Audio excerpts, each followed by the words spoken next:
Hi, everybody. It's Steve Stewart from MoneyPlan SOS and SteveStewart.me, and I've got something really cool going on today. But first, let's go ahead and just say it out loud.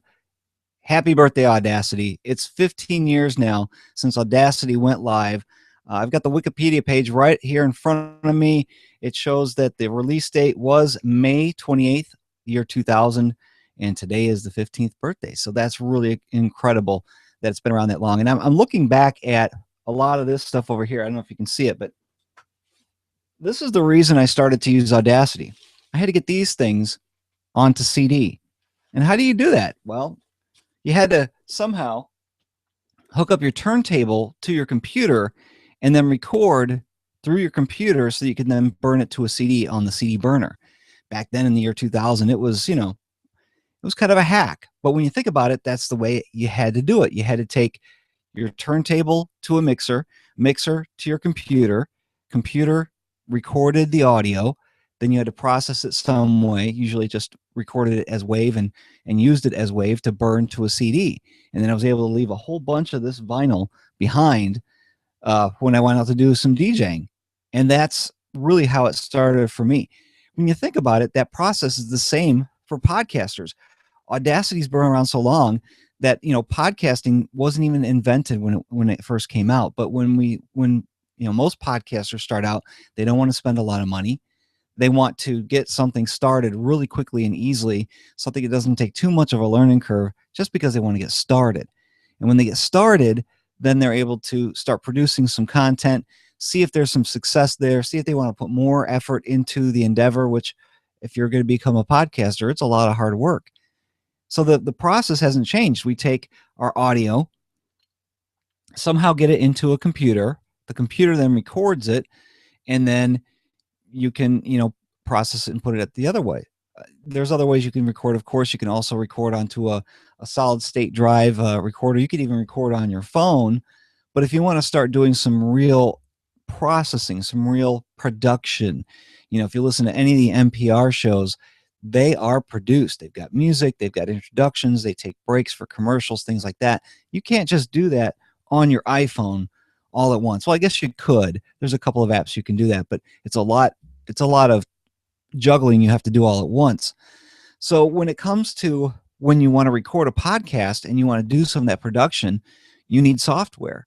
And Audacity has been that thing for me since the start. Now, I will admit that I've been using Audacity because it was what I've always used. I mean, I used it before podcasting was around. So it was what I knew. It was what I was familiar with.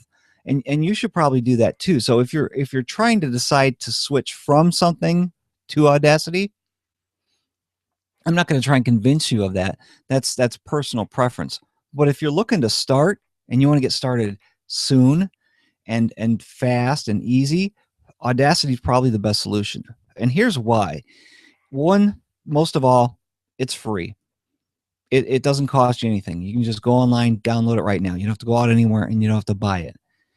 And two, it's cross-platform. It works on PCs, it works on Macs, and it works on Linux machines as well. So if you want to start a podcast right now, go on the internet, download it. You're pretty much got what you need to start recording a very basic show. The other reasons why I like Audacity as a first choice is because it's pretty easy to learn. It's pretty easy to get started. You don't need to do too much learning.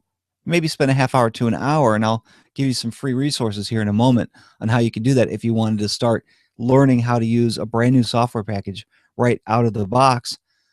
It's not as difficult. I know that when I got my first Mac, I wanted to learn GarageBand. I heard GarageBand was awesome. And I opened it up and I played around with it. It is awesome for creating music. I will say that much. GarageBand is great for creating music.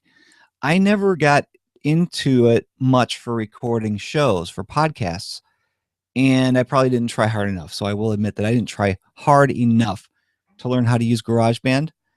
I just stuck with Audacity. Now, there's another thing that I've been wondering about. That Audition is very popular in the podcasting space. I hear wonderful things about it, and I played with it a little bit myself. Maybe I'm not giving it the big enough effort to learn it that I could. Okay. But then again, I don't want to be spending $20 a month, $50 a month for the entire Adobe Cloud Creative Cloud Suite. I don't want to be paying that much if I can just use Audacity for free. So I'm sticking with Audacity still. And if it's been around 15 years and it's only on version 2.1, you know it's solid. It doesn't change on you much. GarageBand, they took away some of the functionality for podcasters.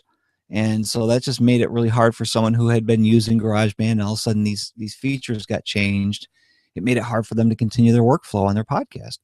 Audacity doesn't change that much. In fact, they just had an update a couple of weeks ago, and they've improved some things. It's solid. It's wonderful. Um, they've been around for so long that they know what they're doing, and I think that's one of the key points there. It's very, very solid. So if you want to cut your editing time for your podcast in half, maybe you've been recording for a while and you get frustrated like I do. There are some things that you could do that shouldn't take that much time, and it's a lot to do with keyboard shortcuts. In fact, I'm launching a course that one of the things that you'll have is, one of the lessons in the course is the top 10 keyboard shortcuts that I use. And with that is a downloadable PDF that you can print or you can just save on your screen that shows you some of the shortcuts. And I think those are very, very neat to use, because a lot of times when we're doing things with the mouse, we have to move from one place to the next. We have to move the mouse up and down on the screen. And when we do that, it takes time. Every click takes some time. Well, we don't want to be spending a whole bunch of time editing. So I'd love to be able to shorten that in whatever way I can. And so one way to do that would be, let me see if I can open up. I should have had this open before we started. One way would be to learn those keyboard shortcuts and be able to keep your hands on your keyboard, or at least one hand, to be able to cut some of those things short. And then you wouldn't have to be moving your other hand around, click, click, wait for you to click and get to the next function. So I'm going to show you on the screen. Unfortunately, I'm not going to be able to play you any audio, but I'm going to show you on the screen some of the features that Audacity has. And I'm just going to show you. Unfortunately, again, it's not going to be something you'll be able to hear right now. I've been working on getting this course ready for you for quite some time, the last couple of days. And I wanted to make sure that I had it all up and running so that, well, that's not good. Let me turn this off. Don't you just love live broadcasting? All right.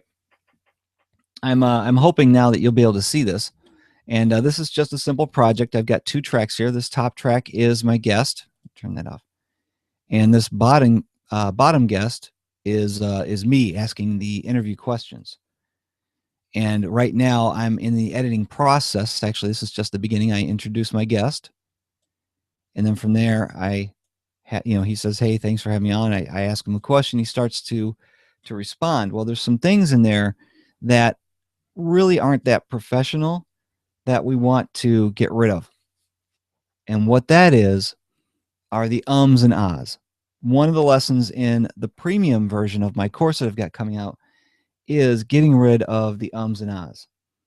And that is to target the before you even listen to it. It'd be great to be able to see it. So I'm going to zoom out here a little bit. There's a section here where he started talking, and I think it kind of took him off track. He wasn't quite ready for it. And let me go ahead and move this around a little bit more. And what we found was, or what I found, and you can see this after some time, is that this is an and a lot of his ums look the same.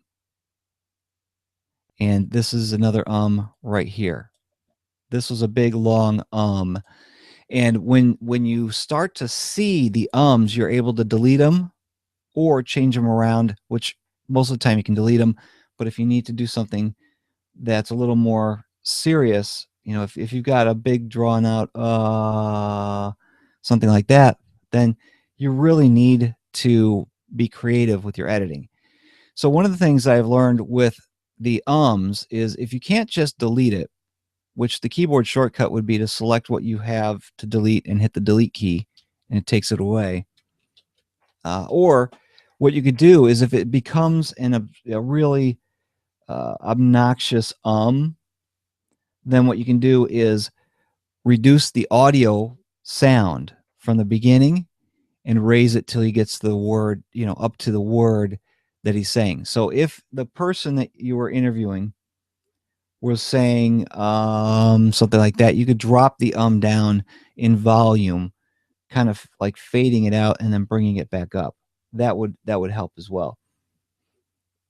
That's a trick that I use a lot when I am editing out the bad breaths. I call them the bad breaths, because if you got somebody who breathes in heavily, or your microphone is really being sensitive right now. I know that Skype just put out a update and it supposedly changes or takes away your opportunity to play with your settings. That are you guys able to see this? Because it looks like something's going on with this oh, fantastic. It's not even showing yet. Here we go. Let's try this again. Oh, this is just a disaster, isn't it, folks? It's been a long couple of days. Well, anyway, here we go. You should be able to see it pretty soon. What we can do with those bad breaths, like right here is a spot, I'm going to zoom in, where the person breathes in heavily. And most people will do one of three things, and it's really, really destructive if you just delete it. Deleting it is not the best solution, and because that's going to mess up your timeline. You don't want to mess up your timeline. What you want to do is minimize the sound effect, or minimize the breath. And by doing so, you make the cadence of the conversation more natural. And when you do that, here's what I do is I want to leave the breath there, but I also don't want to just silence it. If I just silence it, which the keyboard I'll tell you the keyboard shortcut in a minute, but there's a button here that will silence the audio. It's the silence audio button right here. I'm getting a blank screen now. Are you guys aren't able to see this? All right, this is not working.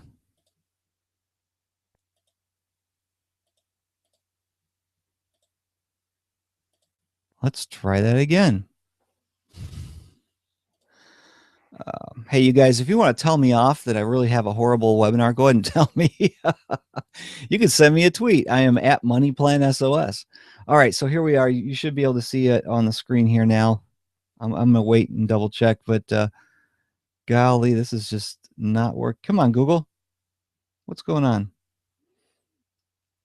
Well, the way that I reduce the audio annoyance of the bad breath is not to silence it with the silence button, or even by using the shortcut key Control L. Control L will silence any piece of audio that you might have selected. What I do is I'll go up and I'll go to Effect, Amplify, and I'll bring the peak amplitude down to a negative 50, or anywhere between negative 40 to a negative 50. And what that's going to do is make it so that the sound is still there. You might even notice it, but it's a difference of, I'm going to give you two examples here. It's a difference of hearing this or hearing this. It's kind of as if they stepped away from the mic to be able to breathe, and it's not obnoxious. It's there. People breathe. It's natural. And so you want to reduce it, but not eliminate it. Because if I were just to delete this bad breath area, then the person's going to just start talking, and there's going to be no break between what they're saying, and it just never stops, and it doesn't sound natural, and it keeps going until the next sentence stops, and then they just keep going. It doesn't make sense. So again, what I do, let me go ahead and put that back. I take that sound, let me zoom in a little bit and you'll be able to see it, is I'll select the bad breath, what I call bad breath. This is I will go up to Effect, drop down to Amplify, reduce it to a negative 50, or anywhere between negative 40 and negative 50. It's still there. If I were to play it for you, you might just barely hear it. That didn't change the cadence, the the tempo of this person's speech, because it needs to have a little bit of that drama in there, the little hesitation between sentences, the way that they normally talk. Another shortcut, which isn't really a keyboard shortcut, but well, it is to find some more of those bad breaths. And when you find them, if I've just completed the activity, or I took the keyboard shortcut and I did not the keyboard shortcut, but I did the effect amplify and reduced it.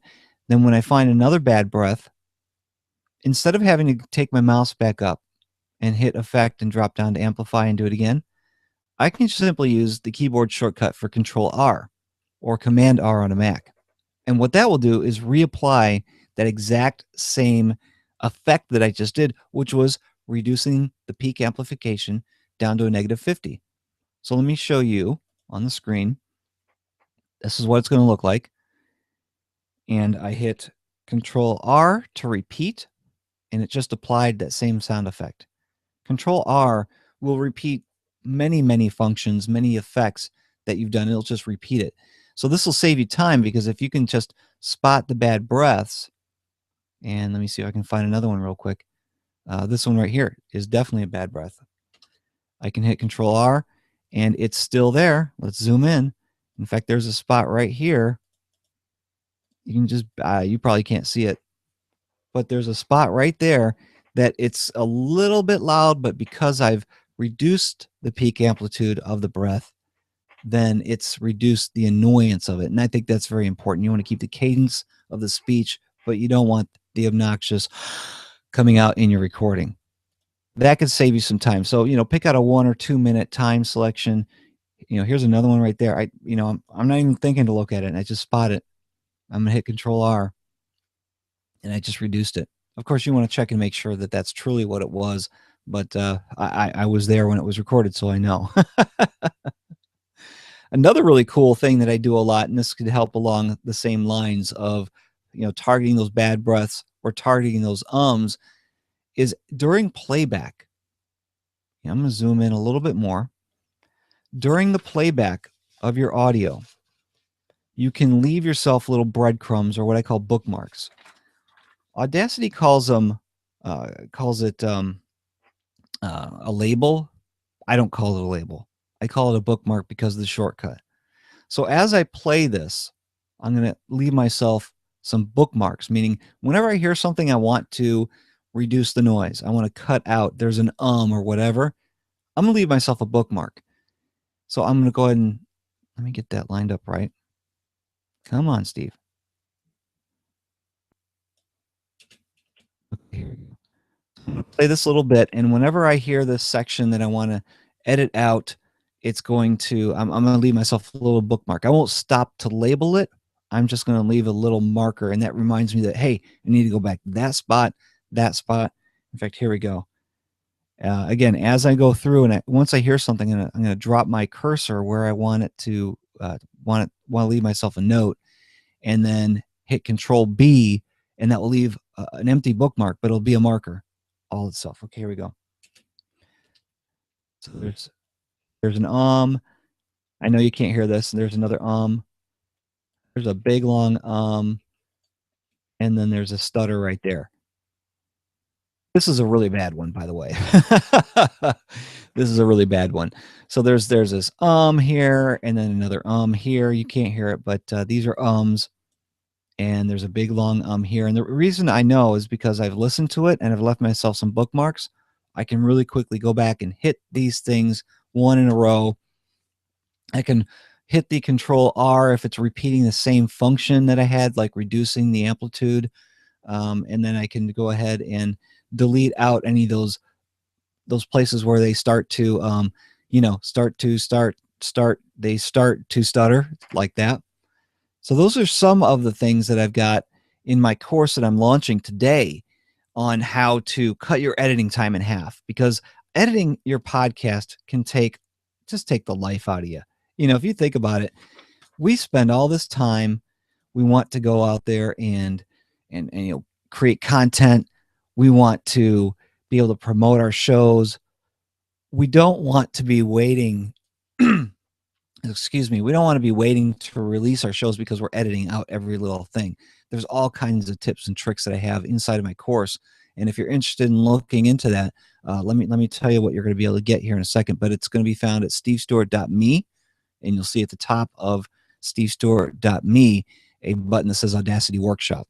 And the reason why it's not stevestewart.com is because there's a guy who owns that domain, and he's owned it since before I had my first computer. Heck, he's owned it longer than Audacity's been around, so you know that's quite a bit. So let me close this out, and I want to show you my course online. And let's try this again. Oh man! All right, let's get rid of that. Here we go. And this is my big crazy skull on the screen. And so you can just find it simply by clicking on the menu bar at Audacity Workshop.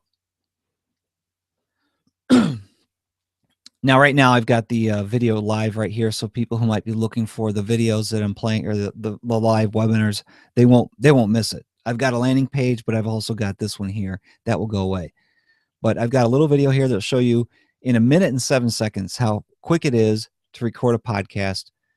And then you've got a way that you can sign up to get the first 10 lessons free. What are the first 10 lessons? Well, let's start with the basics. Let's start talking about what you need to get started with Audacity. Well, first you need to install it. Where do you go to install it? Second, once it's installed, you need to open it up. And how do you start a new project? It's some of the very easy basic stuff. So it really shouldn't be very involved. It shouldn't be very difficult to learn. So the good news is at my course, the first 10 lessons that you get, it takes less than 60 minutes to watch it all. That's all it takes. Less than 60 minutes. And if you can spend less than 60 minutes and see what all of, let's go ahead and go in here. You can see what all of, no, not that one. You know, here's the input device toolbar. What does that mean? Here we've got the level meters. Let me get this back. Come on. Okay. And I'll even teach you how you can move these around on your screen to make it worthwhile. What's this thing right here? This button right here in the middle of your screen, this little green play button, that's all it is a play button, but it's very powerful for a podcaster because you want to get through your interview quickly and it can adjust your playback speed. And I show you all of that in the course. And if you're doing something like I've got here going on, let me take away some of this clutter. If you got something like I've got going on here with these two tracks, one is me, one is my guest. I'm just going to go ahead and make those bigger for you. Then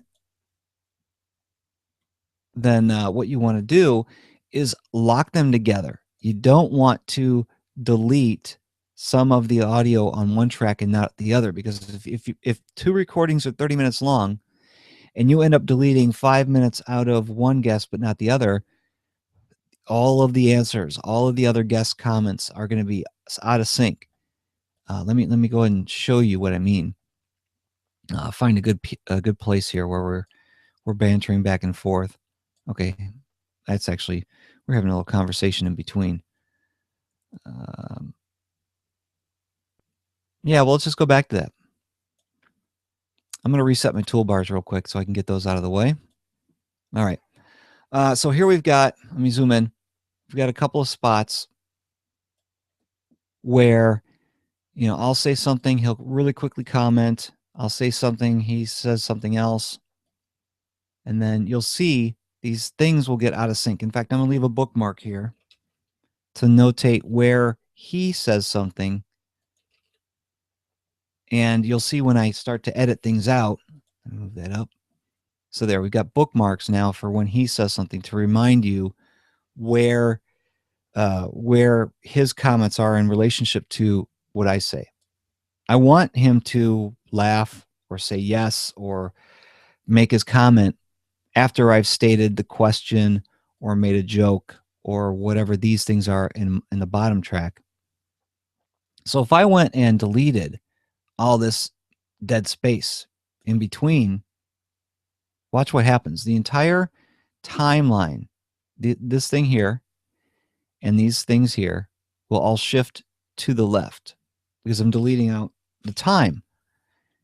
And now the spot here where I finish saying something and he makes a comment, well, it's now over here in the timeline. We don't want to do that. We do not want to do that. So I'm going to hit Control Z. Control Z is my friend. Control Z puts everything back. It's an undo button, just as if you click the undo button here or one you might have in Microsoft Word. It's the same type of thing. Control Z does that undo. So what I'll do now is click on this little clock. I don't know if you'll be able to see this, but trust me, it looks like a pocket watch. And when I click on that, it gets shaded, which means it's an effect. And now, if for whatever reason I wanted to delete this area here, you notice, let me get rid of this label track because it's getting in the way. You'll notice that there's all these clock symbols. And those clock symbols mean that the tracks are locked together. If I delete one, even though I only selected the top, if I delete one, I delete the bottom. So watch over here. We've got this. I'll leave a bookmark again for this spot here. And I'll leave a bookmark showing my conversation piece down here. Watch this piece and this piece here when I delete all of this and watch what happens. It all moves to the left. You can even see the bookmarks moved with it. Now, if I wanted to delete all of that together, that's great. That's actually not what I wanted to do. But had I, let's say, here, maybe that's me with a big Well, in order for me to keep his timeline in sync with my timeline and delete this I'll zoom in. In order for that to happen, then I need to have the sync lock track button on, or I would have to remember to drag my cursor down between all the tracks. I think it's just easier that when you've got them synced up, hit the sync lock tracks button and you're good to go. And you can start deleting all you want. There's an there, there's an there, you know, maybe this this conversation fell flat, whatever. Delete, delete, delete, and I just keep deleting it. So those are ways that you can use this very cool little tool to keep everything in line, and that way you don't get messed up. Those are just a couple of the things that I've got in my course. In fact, why don't I go ahead and take you into it? Once you've registered, there's the free 10 lessons that will get you started. And then the more advanced things like the ones I've just been showing you, the silencing of the ums, and there's a lesson on how to keep the and uhs and ers from happening in the first place. But you can buy the entire studio level today for $29.95. That price will be in effect until Sunday. And the reason why it's $29.95 is because I'm going to raise the price next week because I'm still adding more content and more videos to it. So if you want to get started today, I am discounting the price. I know people say you shouldn't do that, but I just feel that I want to give you the right value to take this course. So you can sign up here. Again, it's at stevestewart.me. You can click on, here, let me just go ahead and take that again. And no, it's not because I like to see my own smiling face. But there's a button at the top right here. It says Audacity Workshop. That will take you here. And then you'll be able to either sign up to take the 10 free lessons, or if you purchase the course, you'll be able to get everything that's involved. And I'm going to tell you a little bit about more what's involved here in a moment. But let me take you inside of the course and show you why this is so unique. Because anybody can just put up a bunch of videos. Let's see, where's my notes here? Where was it?